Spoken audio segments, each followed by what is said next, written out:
በክፍያም ሆነ በድልድል መሬት የሚሰጥበት አካሄድ ሊቀየር መሆኑን ያገኘነው መረጃ ያመለክታል። በብሔራዊ መታወቂያ አማካኝነት ማን ምን አይነት መሬትና የት አለው የሚለውን በግልጽ ለይቶ የማስተካከል ስራ እየተሰራ እንደሚገኝም ታውቋል። በሌላ በኩል ደግሞ ለ3 ተከታታይ ዓመታት ኪሳራ የገጠመው የግል ባንክ መኖሩ ይፋ ተደርጓል። ባንኩ ከ271 ሚሊዮን ብር በላይ የከሰረ ሲሆን በቀዳሚዎቹ 2 ዓመታትም ዓመታዊ ሂሳቡን የዘጋው የኪሳራ ሪፖርት በማቅረብ መሆኑን ለማወቅ ችለናል። ሰላም ቤተሰቦቻችን፣ መረጃዎቹን የት ሀገርና የት ከተማ ሆናችሁ እየተከታተላችሁ እንደምትገኙ በሐሳብ መስጫው ላይ ጻፉልን። አሁን ዝርዝር መረጃዎቹን አንድ በአንድ ወደ እናንተ እናደርሳለን። እስከ መጨረሻው አብራችሁን ቆዩ። ለ3 ተከታታይ ዓመታት ኪሳራ የገጠመው የግል ባንክ መኖሩ ይፋ ተደረገ። ባንኩ ከ271 ሚሊዮን ብር በላይ የከሰረ ሲሆን በቀዳሚዎቹ 2 ዓመታትም ዓመታዊ ሂሳቡን የዘጋው የኪሳራ ሪፖርት በማቅረብ መሆኑን ለማወቅ ችለናል። የኢትዮጵያ የባንክ ኢንዱስትሪ ዘጌት ብለው ከተቀላቀሉት የግል ባንኮች መካከል አንዱ የሆነው ፀሐይ ባንክ በ2017 የሂሳብ ዓመት ከ271 ሚሊዮን ብር በላይ ኪሳራ ማስመዝገቡ ተገለጸ። ፀሐይ ባንክ የባለፈው የሂሳብ ዓመት የሥራ አፈጻጸሙን ይፋ ባደረገበት ሪፖርቱ ባንኩ በዋና ዋና የባንክ ሥራ አፈጻጸሞች እድገት የተመዘገበበት ውጤት ቢያሳይም የ271.4 ሚሊዮን ብር ኪሳራ በማስመዝገብ የሂሳብ ዓመቱን አጠናቋል። ፀሐይ ባንክ በ2017 የሂሳብ ዓመት ብቻ ሳይሆን በቀዳሚዎቹ 2 ዓመታትም ዓመታዊ ሂሳቡን የዘጋው የኪሳራ ሪፖርት በማቅረብ እንደሆነ ከባንኩ ተከታታይ የሂሳብ ሪፖርቶች ለማወቅ ተችሏል። በ2017 የሂሳብ ዓመት ባንኩ ያስመዘገበው የኪሳራ መጠን በ2016 አስመዝግቦት ከነበረው ኪሳራ ጋር ሲነጻጸርም በ164.5 ሚሊዮን ብር ብልጫ ያለው ነው። ባንኩ በ2016 የሂሳብ ዓመት አጽፎት የነበረው የኪሳራ መጠን 107 ሚሊዮን ብር እንደነበር ከባንኩ ዓመታዊ ሪፖርት መረዳት ተችሏል። ባንኩ በ2017 የሂሳብ ዓመትን ኪሳራ በማጻፍ ቢያጠናቅቅም በተለያዩ የባንክ ሥራ አፈጻጸሞቹ እድገት የታየበት ውጤት ያመጣ ስለመሆኑ የሚያመላክት ነው። እንደ ባንኩ ሪፖርት የተቀማጭ ገንዘብ መጠኑ በ29 በመቶ እድገት ያሳየ መሆኑ አንድ ተጠቃሽ ጉዳይ ሆኗል። የባንኩ አጠቃላይ የሀብት መጠንም በ35.6 በመቶ በማደግ 3.6 ቢሊዮን ብር የደረሰ ሲሆን የተከፈለ ካፒታሉን በ10 በመቶ እድገት በማሳየት 1.8 ቢሊዮን ብር ስለመድረሱ ተጠቅሷል። ፀሐይ ባንክ 270 በሚሆኑ ባለአክሲዮኖች የተቋቋመ ሲሆን በ2014 ወደ ስራ ሲገባ 2.8 ቢሊዮን ብር የተፈረመ ካፒታልና 737 ሚሊዮን ብር የተከፈለ ካፒታል ይዞ እንደነበር ይታወሳል። ከዚህ ቀደም 2 ባንኮች ኪሳራ እንደገጠማቸው መግለጻቸው የሚታወስ ነው። የማገገም ሂደት ላይ የነበረው ንብ ባንክ በውጭ ምንዛሪ ለውጡ ሳቢያ ከፍተኛ ኪሳራ ካጋጠማቸው መካከል ሆኗል። ይህ ከውጭ ምንዛሪ ጋር ተያይዞ የተፈጠረው ክፍተት ባንኩ በ2017 የሂሳብ ዓመት አስመዝግቦት የነበረውን ትርፍ እንዲያጣ እንዳደረገውም ከቀረበው የሥራ አፈጻጸም ሪፖርቱ ለመረዳት ተችሏል። ይህ ችግር ባይከሰት ኖሮ የባንኩ ትርፍ 1.5 ቢሊዮን ብር ሆኖ የሂሳብ ዓመቱን መዝጋት ይችል ነበር በማለት ባንኩ ገጥሞት የነበሩ ችግሮች እያስከፈሉት ያለውን ዋጋ ለማመላከት ተሞክረዋል። በዋናነትም ከውጭ ምንዛሪ ለውጥ ጋር ተያይዞ ያጋጠመው ጉዳት ባንኩ በ2017 የሂሳብ ዓመት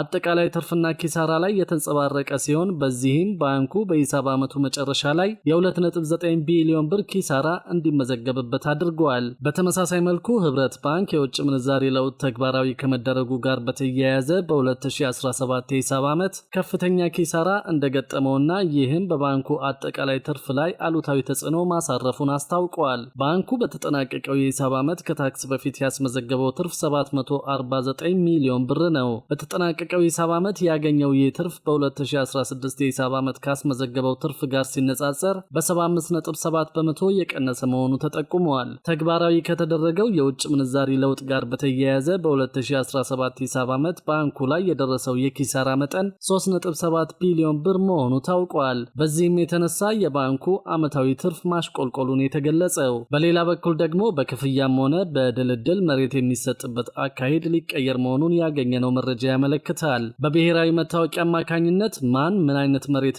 የት አለው የሚለውን በግልጽ ለይቶ የማስተካከል ስራ እየተሰራ እንደሚገኝም ታውቋል። መሬት በሁለት መንገዶች ማለትም በሊዝና በምደባ የሚሰጥ ቢሆንም በተለይም መሬትን በምደባ መስጠት የከተሞችን እድገት እየገታ መሆኑን የከተማና መሰረተ ልማት ሚኒስቴር አስታውቋል። የከተማ መሬት 90 በመቶ በምደባና 10 በመቶ ደግሞ በሊዝ በመሆኑ ከተሞች እንዳያድጉ እያሰራቸው ነው ያሉት በከተማና መሰረተ ልማት ሚኒስቴር የከተማ መሬት አስተዳደር ዋና ስራ አስፈጻሚ አቶ ብዙዓለም አድማሴ ናቸው። መንግስት መክፈል የማይችሉና አቅም የሌላቸውን ዜጎች ለመርዳት በከተሞች መሬት በምደባ መስጠቱ እድገታቸውንና ተወዳዳሪነታቸውን እያወከው ነው ብለዋል። ላንድ ፎር ላይፍ የተሰኘው አገር በቀል ድርጅት ሊቀመንበር ዶክተር መለስ ዳምጤ ኢትዮጵያ ውስጥ መሬት ከብዙ ውስብስብ ጉዳዮች ጋር የተያያዘ ነው ሲሉ ተናግረዋል። ተገቢውን የመሬት አስተዳደር ስርዓት በመገንባት ዘመን አፈራሽ ቴክኖሎጂና አገር በቀል እውቀቶችን በማቀናጀት ጥሩ የመሬት አስተዳደር ማስፈን እንደሚያስፈልግ አሳስበዋል። አቶ ብዙዓለም አሁን ግን መሬት በምደባና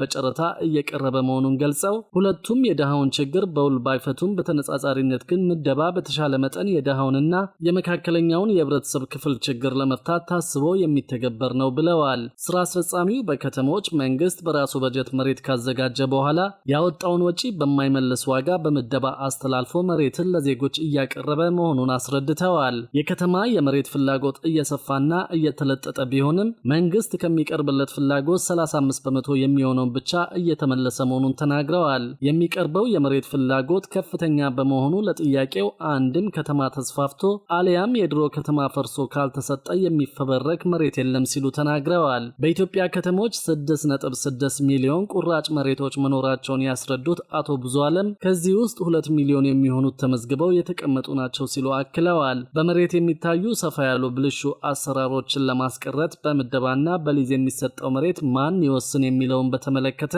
ለሚከፍሉ በውድድር በሊዝ እንደሚወስዱ በምደባ የሚሰጡ መሬቶችን ደግሞ የክልል ካቢኔ እንዲወስን መደረጉን ተናግረዋል። በአገር አቀፍ ደረጃ የመሬት መረጃ ተሟልቶ አለመገኘቱ ማን የትና ምን አይነት መሬት እንዳለው በግልጽ የማይታወቅ ስለሆነ በብሔራዊ መታወቂያ አማካኝነት ማን ምን አይነት መሬትና የታለው የሚለውን በግልጽ ለይቶ የማስተካከል ስራ ይከናወናል ብለዋል። በከተማ መሬት ላይ መስራት ጦር ሜዳ ላይ እንደ መስራት ይቆጠራል ያሉት ስራ አስፈጻሚው በተቋማት ውስጥም በውጭም ያሉ አስቸጋሪ ኃይሎች የበዙበት ዘርፍ ነው በማለት ገልጸውታል።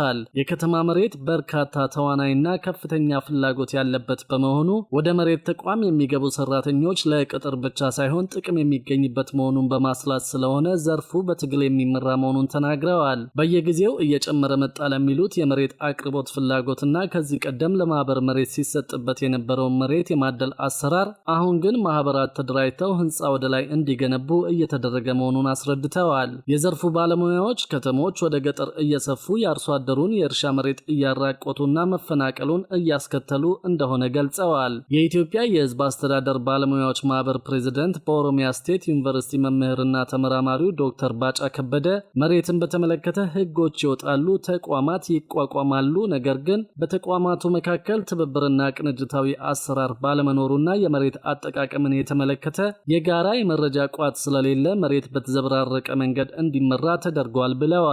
በመንግስትና በህዝብ መካከል የተቀራረበ መስተጋብር ያስፈልጋል ያሉት ዶክተር ባጫ መሬትን የተመለከቱ ህጎች በሁሉም ክልሎች ቢያንስ ተመሳሳይ ባይሆንም እንኳን ተቀራራቢነት ያላቸው መሆን እንደሚገባቸው አሳስበዋል።